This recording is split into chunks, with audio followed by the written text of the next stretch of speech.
अध्याय 4 दीवानों की हस्ती। प्रश्न अभ्यास पाठ्य पुस्तक से। कविता से।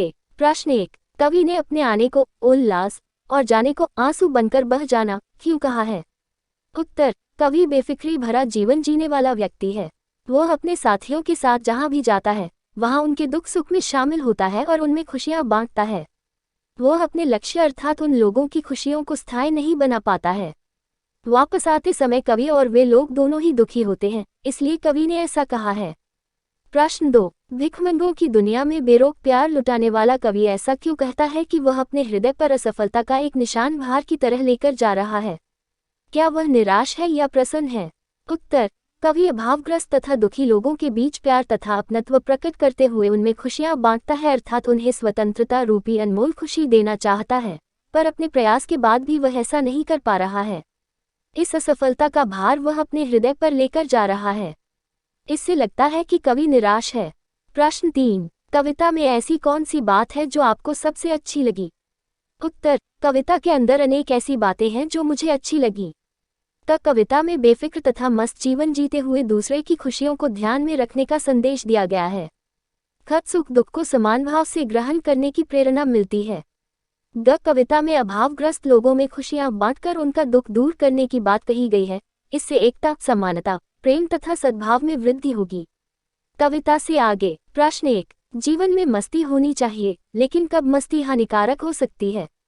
सहपाठियों के बीच चर्चा कीजिए।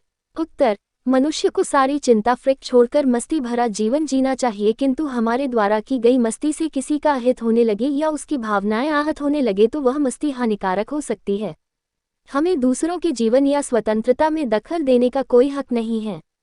ऐसा न हो कि हम अपनी मस्ती में इतना मस्त हो जाएं कि दूसरों की भावनाओं का ख्याल ही न रह पाए।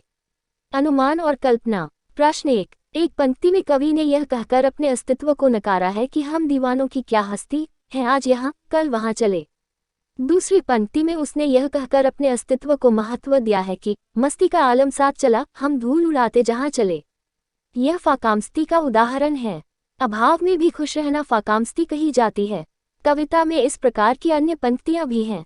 उन्हें ध्यानपूर्वक पढ़िए और अनुमान लगाए कि कविता में परस्पर विरोधी बातें क्यों की गई हैं। उत्तर। कविता में परस्पर विरोध प्रकट करने वाली पंक्तियां निम्नलिखित हैं। आए बनकर उल्लास अभी, आंसू बनकर बह चले अभी। उल्लास और आंसू साथ साथ। खत जग से उसका कुछ लिए चले, जग को अपना कुछ दिए चले, कुछ लेना और देना एक साथ।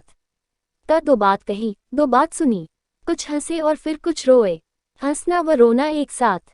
इन परस्पर विरोधी बातों का कविता में इसलिए समावेश किया गया है क्योंकि कवि अपने जीवन के नियम स्वयं बनाता है और स्वयं तोड़ता है। वह अपनी मर्जी का मालिक है। उसे अपने लक्ष्य के अलावा कुछ भी महत्वपूर्ण नहीं लगता है। भाषा की बात।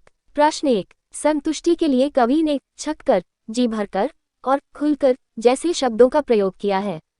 इसी भाव को व्यक्त करने वाले कुछ और शब्द सोचकर लिखिए, जैसे हंसकर, गाकर।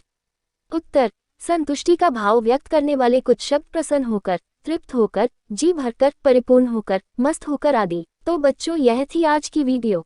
अच्छी लगी तो इसे लाइक और शेयर जरूर करें, और चैनल पर नए हैं तो चैनल को सब्सक्राइब करना ना भूलें। मिलते हैं एक नई अध्याय के साथ। धन्यवाद।